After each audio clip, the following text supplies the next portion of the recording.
screen. Why not?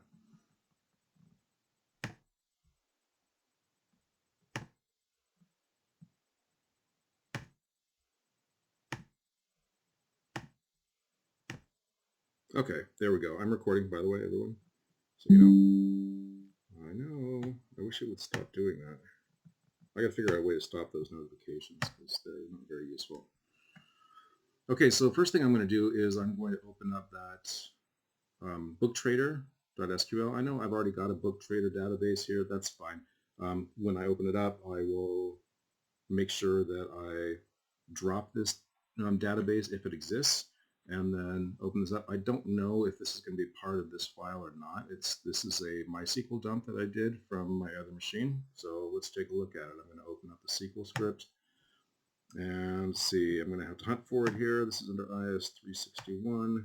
No, not 261, but 361. And let's see, we're under Unit 9.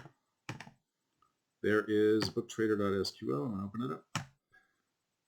And so you can see this is what we looked at last time, where this is the more verbose, more strict, and more comment-ridden SQL script that it would take to set up this database. Much more extensive and verbose than what I would do on my own. So this one starts with create database if not exists. So I'm actually going to open up a new tab. This is what you want to do first. If you've already got a booktrader, if you only have booktrader demo, then you're fine. You don't have to worry about it because this is named something else. This is called booktrader. I do have a booktrader, so I'm going to get rid of it first. So I'm going to crack open a new tab, and I'm going to say drop database if exists. Booktrader. And there it goes. I'm going to refresh. It is gone, gone, gone. Close this guy up. And this guy. Okay. Another thing that I could have done instead of doing that is I would have like renamed this here and here, called it Booktrader 2 or something like that. That would have been fine. I don't think that would have messed up any of the rest of this. I think that just appears there at the beginning. But once I've got that Booktrader dropped, I'm going to do the Control-Shift-Enter and run this whole script. I can also do like a import. I could import it, but let's go ahead and run it. So Control-Shift-Enter, and there we go. And I'm going to refresh over here in the navigator, and there is Booktrader. Why it's no longer in alphabetical order. That's kind of odd. And it's still fetching the tables. It has not quite refreshed here. Let me try that again. Interesting. Let me just try running a quick query here. If things are going too wonky, I might have to restart Workbench. I hope not. Let's see. I'm going to do use. Let me scroll in a little bit. Booktrader.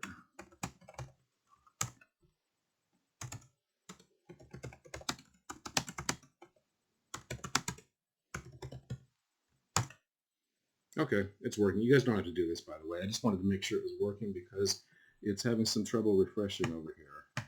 Don't know why. Probably if I were to stop and restart the server, it would work, but I'm not going to bother with that. Okay, so now that I know that's working, I'll close this. Did anyone else have any trouble loading this up? Is that working for everybody? Let me know if not, okay? Okay, cool. So this is not a bad place to start anyway, is just do it like a couple of select statements and get to know what the tables look like. You guys have already seen this one, but I might do just a quick select all from users and then select all from books. Luckily, I already know what tables are in here because I can't see them over here. But these are the same like placeholder 10 books that we were using in the other demo. And then I'm going to do select all from, and my junction table is users books. And there they are. So this is what's different. I've put in some extra values in here. I've got 3 users, as you could see just a moment ago. I've got user 1, user 2, and user 3. User 1 and user 2 both have books in their reading list, and you can see that's in this table here. And user 2 is the only one that has actually done any ratings, user ratings on books.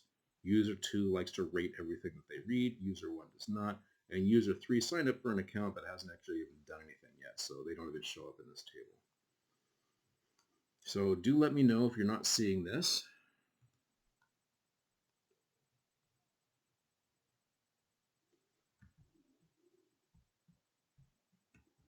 Get a little bit smaller. Hopefully you guys can still see that. Okay, so I want to run some subqueries here. This is what this chapter 7 is all about, subqueries, and you just saw the kind of the syntax of it in the assignment for your project.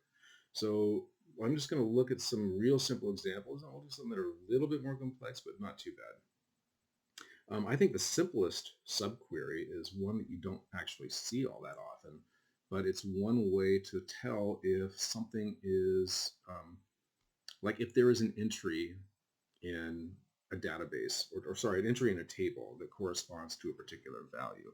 Like let's say I want to see if there is a user 2 in this. Now I already know I can do a select all from users and spit it out to the table over here.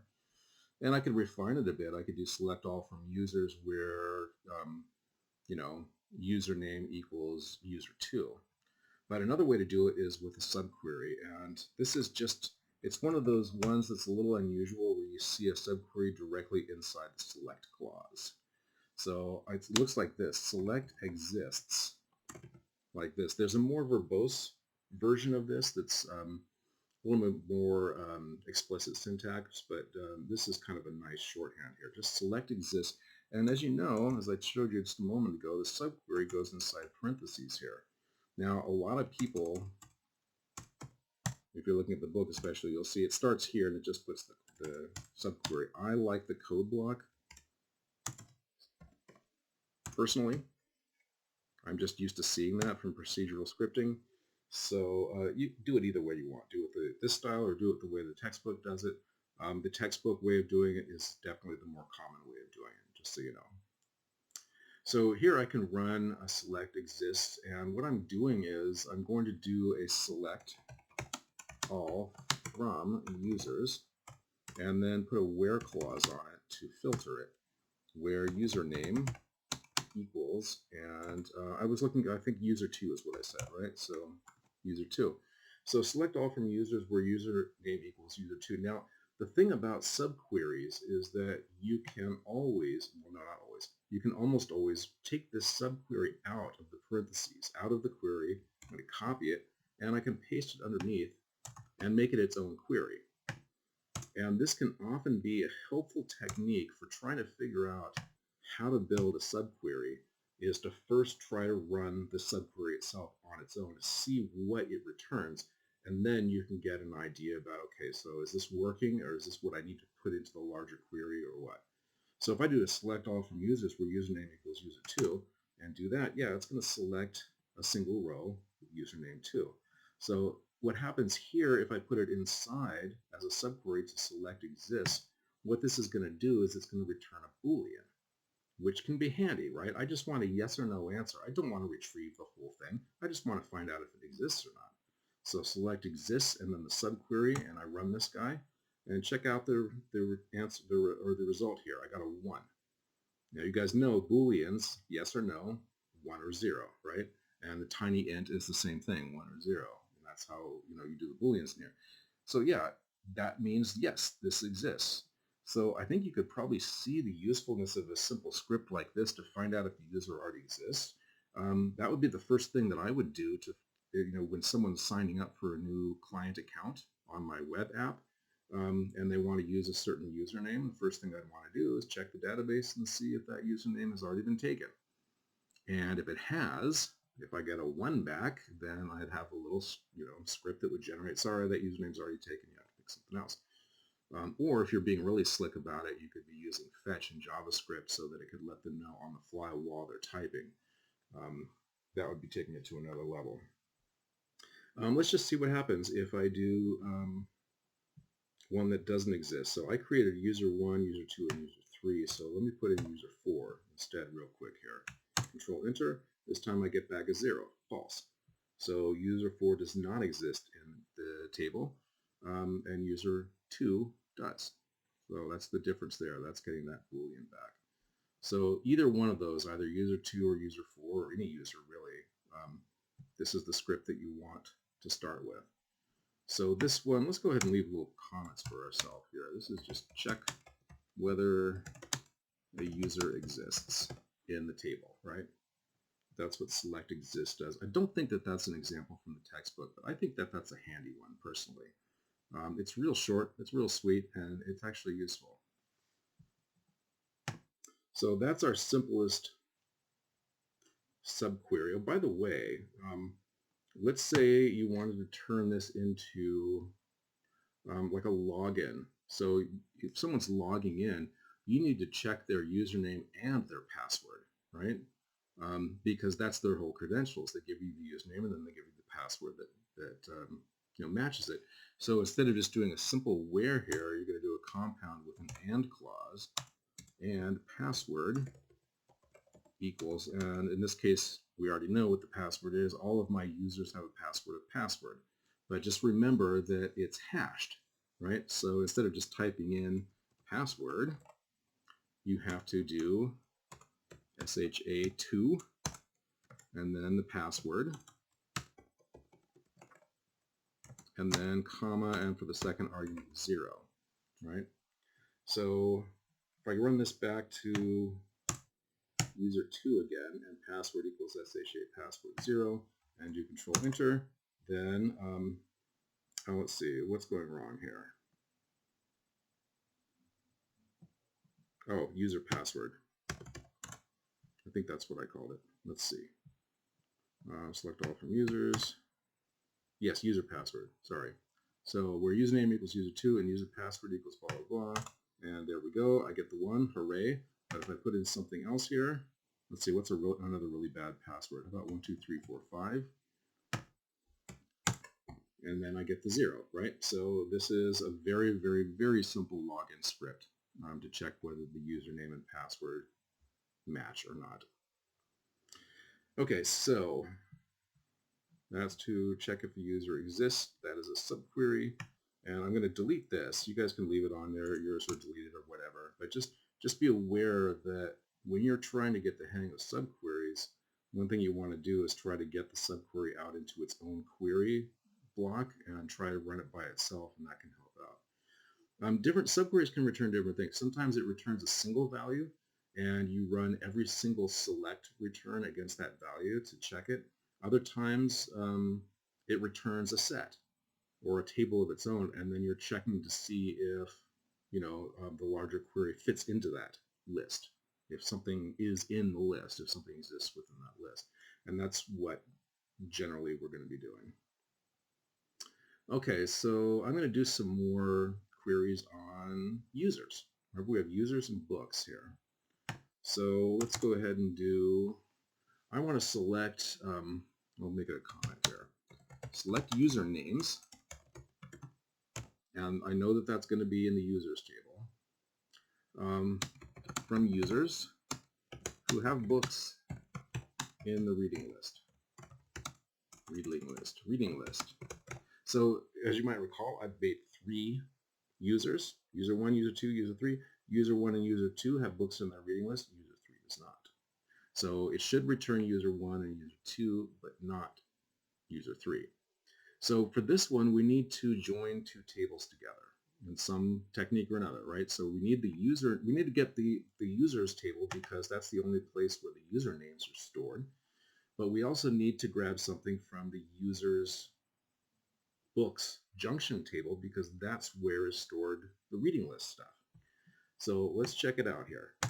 For each of these, I'm going to do it twice, at least for most of them. I'm not going to do that for the first one we just did up there, but I think from here on out, I'm going to do things using the older technique that you guys know about using joins, because you guys know how to join 2 tables together. You've known that since the middle of last semester.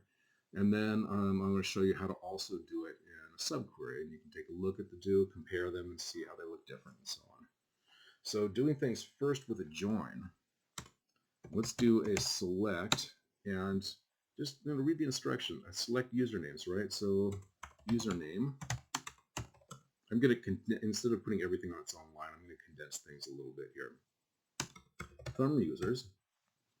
And here's where I want to join to that junction table to grab the reading list. So I have to do a join, and it is users books. And we have to do an on, or else it'll return everything, right? It'll basically be like an outer join. On ID equals users ID. Now, if you want to know what I'm doing here, like ID, users ID, what the heck are you doing? Where do those come from? Well, let's take a look at these guys again. Users, there's an ID. There is 1, 2, and, oh dear, 5. Now, there's a mistake with this. Okay, 5. Well, you know what? Actually, it won't make any difference. Good. So that happened because I must have deleted a couple of other, like 3 and 4. I must have created them and then deleted them again. It's something to be aware of, that your IDs auto-incrementing will not necessarily go 1, 2, 3 in order. If you are like adding and deleting entries all the time, then the numbers in here can get all crazy. So even with only 3 users, I almost got caught off guard here. But like I said, I don't think it'll make any difference. But anyway, I've got the ID here. If I go to users books, remember this is the junction table, so it has the 2 foreign keys and then a third column here. And the user's ID, this is the column that matches up against users, the ID column, right? And so that's what I've got here, ID from users and then users ID from the junction table users books. So that's what these guys are right here. So if I do that, Control Enter, and yeah, it's giving me some repeats here. So I will do instead select distinct. Hopefully that'll fix it. Yes, there we go. So user 1 and user 2. Remember, we're grabbing the users who have books in their reading list, which are user 1 and user 2. And user 3 does not. So this works. Now let's do the same thing with a subquery now. I'll try to remember to do the little comments here. So whenever you're doing like a subquery and you're matching it up against a join, it almost always starts like exactly the same way because you're following the same instructions, right? This one starts select distinct username from users. The next one will start exactly the same, except that as you'll see, we won't have to use distinct. So I'm just going to do select and what was it again? Select username, right? Username from users. And now instead of doing a join, what I'm going to do is I'm going to head right for the where clause and where ID in. So this is, like I said, this is the subquery that I think you see the most often, where you have an in clause operating within a where clause, and then the subquery happens right here. You see this pattern over and over and over again. So basically what's going to happen is that we're going to return a set here inside the subquery, and then it's going to use that as a filter. Basically, it's going to find where the ID exists within that set. So we're going to do in here select not ID, but users ID from, and then the junction table is users books where, and yeah, we got another where clause. This often happens. So there's a where clause outside, a where clause inside the subquery, where users ID equals, what did we say? Oh, right.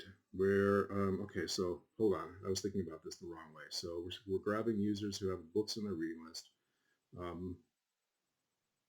Yeah, you know what? I think I'm actually putting an extra clause in here that we don't actually need. Sorry about that. If you were typing this line 22 here, go ahead and delete it. I think that, yeah, all we have to do here, we can grab all of the users' ID. We don't need to run another where clause there. So where ID from users is inside this set of selecting all the users' ID from users' books. Let's see if this gives us the same response here. And there it is. It gave us user 1 and user 2, and we didn't even have to do select distinct this time. So let me go ahead and get rid of that. So just take a quick look at the difference here. So this one up here is using a join. This one down here is using a subquery. They're both 3 lines of code. I think they're about as verbose as the others. I haven't done a character count on here. but because this one has distinct in here and this one does not, I think they're about as long as each other. There are a lot of people who think that this one is easier to read because you can read these in distinct chunks and figure them out individually, whereas this one, it's kind of like you have to read the whole block in order to understand what the heck is going on. Now, I'm not going to try to make the case that subqueries are always clearer or always easier, because they're not. But sometimes they are. They can be. Before I go any further, just so I don't forget to mention that very often you will do joins and subqueries in the same. If you've got a complex query going on, then sometimes that can be the easiest way to get things done. And a lot of the examples from the textbook actually do that. You've got a table joined with another table, which then has a subquery run on it, either on one of the two existing tables or to a third table, what have you. That does happen quite a bit, actually. I don't think I'm going to be doing any of those today, but they do exist. It's a thing. Okay, so a little bit of confusion when I tried to make it too complicated, but this one's actually pretty simple. So that's for this guy. Let's do another one. I want to do select username from users who have rated a book, one or more books. So if you guys recall, that is only user 2. User 1 has books in their reading list, but they haven't rated any. User 2 has, and user 3, of course, has not, because they don't even have anything in their reading list yet. So let's do this one here. So we'll do it, same thing. We'll do a join, and then we'll try it as a subquery. Okay, so I'm going to do, once again, select username from users. Starts off the same way, right? Because that's what the instructions tell us to do. And then we have to do a join users books, that's the junction table, on, and once again ID equals users ID. So the first 3 lines here are like exactly the same as this guy up here. Just getting a little bit more complex, we have to ask like, you know, basically where user rating is not null in users ID. So that's easy enough. We've got the join here, and then we do a simple where filter, where user rating. And if you guys recall the syntax on this one to check whether something is null, like I always want to do something like this, does not equal null. It doesn't work. You have to do is not null, which I never really understood why you couldn't do it the other way, but this is the way to do it. So where user rating is not null, meaning it has a value other than null. And there we go. It just gives us user 2. And I guess you would also have to do a distinct here. I wasn't thinking about that. There we go. Just throw in user. If you start getting duplicate values, sometimes you can just solve it just by throwing distinct after select. Doesn't always work so well, but sometimes it does. So recall, this is about selecting username from users who have rated a book. User 2 has rated a book. The other ones have not. So this is with a join. Let's do the same thing with a subquery. Subqueries are fun. And it'll start the same way. In fact, I'm going to type it, but you guys could go ahead and just grab the first line, just copy and paste the first line if you want to. We're going to be selecting username from users. And this time, again, instead of doing the join, you jump right for the where clause. And it's going to look a lot like this guy up here, where ID in. And then do the subquery in parentheses. And we're going to select, so we're going to grab a set of results here, and then to check whether ID is in those results, select user's ID. So basically, notice what the syntax looks like here. On this one, if you've set up your naming convention on your foreign key tables, your junction tables, and so on, so that you're using this kind of nomenclature, right? So user's ID is a column that references the users table and the ID column in users table. And so you wind up doing this a whole lot. And if you set up your tables that way, you don't even have to really remember exactly what they are, because you'll, oh yeah, I just name things that, so I know I always do it that way. So like on ID equals users ID. If you're running a query on users, then you're going to see this a lot. In this case, it's where ID ends, select user's ID. So here's where those guys match up, ID and user's ID, right? Now, later on, instead of selecting stuff from users, we're going to select stuff from books, and then it'll be the other way around. It's like where ID equals select books ID, right? Either way, whether you're using a join or subquery, you're matching up those ID columns with each other. From users books, where, and what is it we're doing again here? We have not rated a book. So that, yeah, that's right. There's the is not null thing. So same thing, where user rating is not null. Notice, by the way, that one of the more common mistakes to make with punctuation with a subquery is to do that. Put the semicolon inside, like at the end of the subquery. I do that all the time, like constantly, but it's not correct. This one does not get a semicolon. Let's try it, see if we get the same. We should get the same result here, just user2, and that's it. There it is, user2. So this works too. So here is the join, and then here's the subquery.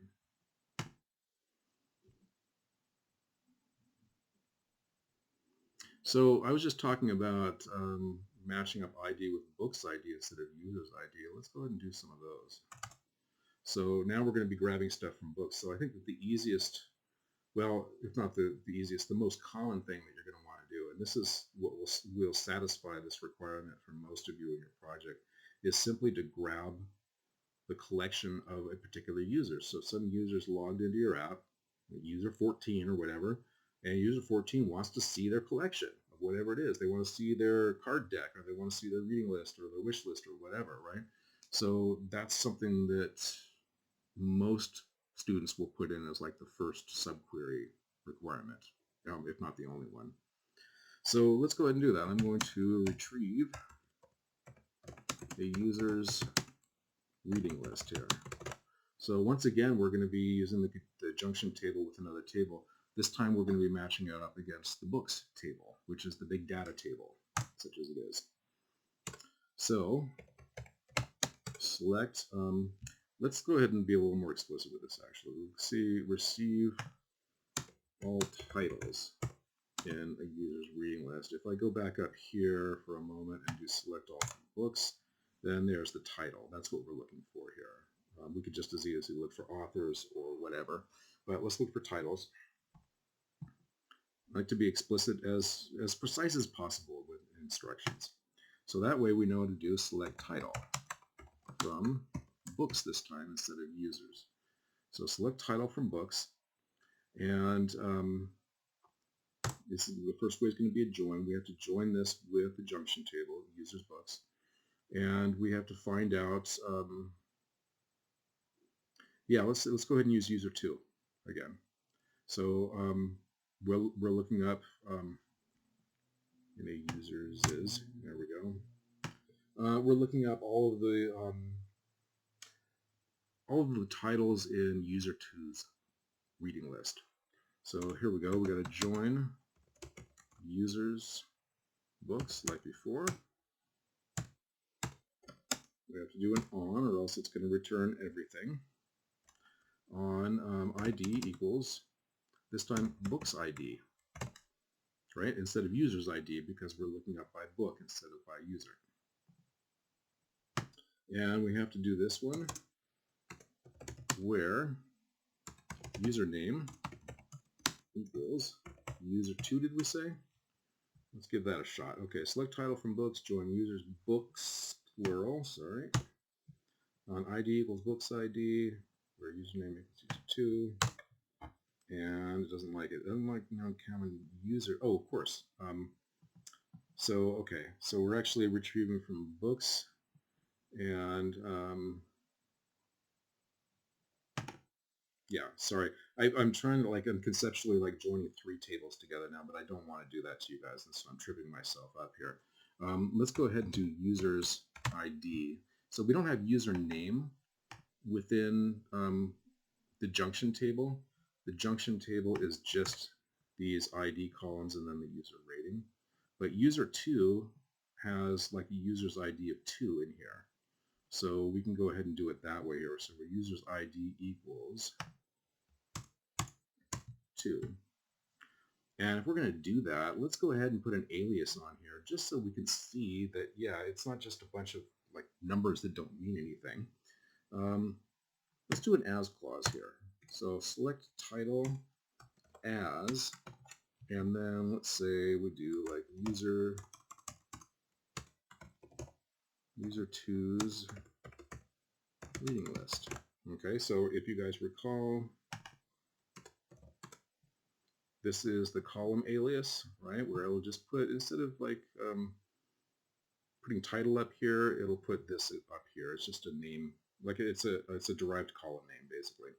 A column name for the result grid down here.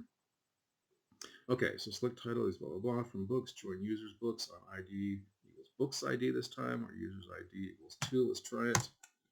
And there we go. So these are the 3 books in user 2's reading list, and you can see the column alias up there. So it might be something like that on the front end of the web app. Like say, yeah, this is user 2's reading list. And let's just double check these against and make sure they got the right ones. IPSA, Expedita, and Modi. Let's go ahead and grab, select all from users books 2, and books ID are 3, 4, and 7. Go over to books. 3, 4, and 7 are IPSA, Expedita, and Modi. Yes, those are correct. So that's this guy using a join. Let's do it with a subquery. Hooray. Starts out the same way. Select title as user 2's reading list from, and that's got to be from books because that's where the titles are. And we'll do a where clause again. So instead of doing the join, we just do a where clause where ID in, and here's the subquery. Select all from users books. No, we don't want to just select all. Remember, select all will grab all the columns, but I need to match this ID up to the ID column in here. So it's going to be books ID, just like we did in the join clause. ID books ID, ID books ID. Where users ID equals 2. And we should get that same list down here. IPSA, Expedita, and Modi. Let's see if it works. Yep, there we go. There's the user 2 reading list. We got the same result as last time. So let's take a look at what these guys look like. There is the join, 5 lines of code. 5 lines of code. So you're not going to see a whole lot of more finger fatigue one way than the other. It's just going to be which one you think is the easiest to understand. And then later on, I mean, there are some advanced queries that basically can't be done without using subqueries somewhere or another. But I don't think we'll see any of those. Okay, so last one, I think, of these. I want to do one more query on the books. Actually, we're just done 1 here. Let's do one more. I want to select all the titles from, let's do a comment here. Select titles of all books with a user rating greater than 3, let's say. And if I go back up here and take a look at users books real quick, I can see which ones they are.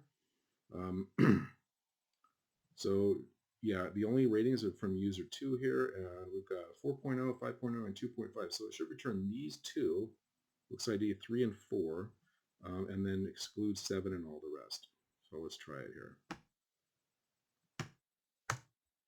So once again, we're starting off the same way. Select title from books, and we'll do it with a join first. Join users books. You guys starting to see a pattern here yet? On, let's see, ID equals books ID, where user rating is greater than 3. That'll work. That should get these two and leave this one alone. It should also exclude the null values, just kind of implicitly. So let's try it. It should grab just the two, IPSA and Expedita. There they are. So those are the two books that have a user rating greater than 3. Let's do it now with a subquery. Subquery? No, subquery. Starts out the same way as before. Select title from books. And instead of join, we will do our old friend where ID in. See why this is the one that's used the most often? It just seems to be the most useful one. You use it all the time. And once you get inside here, you do a select to return a set of these.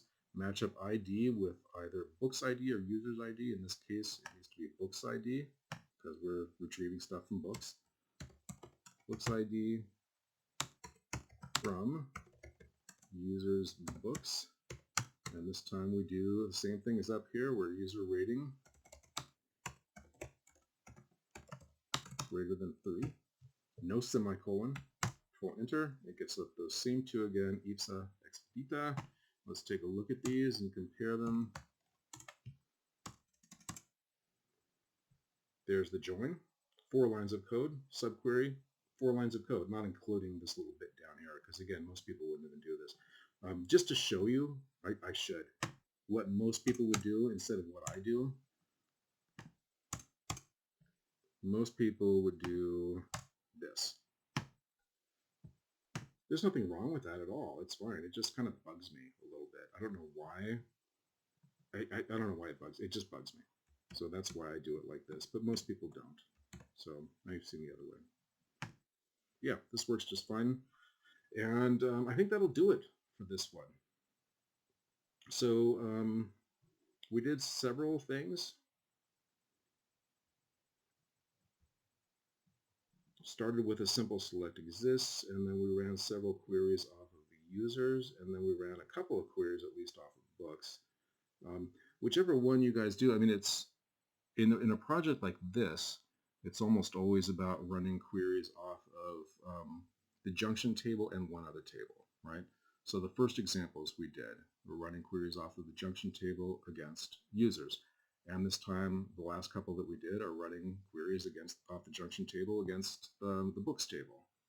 So that's what you guys will be doing too. Go ahead and save this file.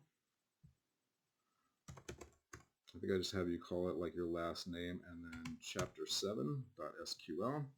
Save that and submit it to the correct submission folder, and we will go ahead and take a little bit of an early break here. How's everybody doing? Does anybody have any questions about subqueries, about anything that we did here, or how subqueries, stack up against joins or anything like that? If you can think of a question, let me know. I had one of these for some reason didn't go through, even though I think I've typed it out correctly. Okay, which one was that? Let me. I think it was this. Yeah, this is the one. Select username from users who have rated a book. For some reason, it's not like it's something I've done there, but I swear I've typed it out correctly. Okay. Did the join work? Let's see. Select. I don't have. Wait. Yes, I do. I have that from users. Join. Ah, that's what I did. Semicolon? I didn't have the books from users' books. I missed out one little section. Gotcha. And that made it work. Isn't that nice when that happens? Okay, good. Any other questions? Okay, I will get this recording stopped here.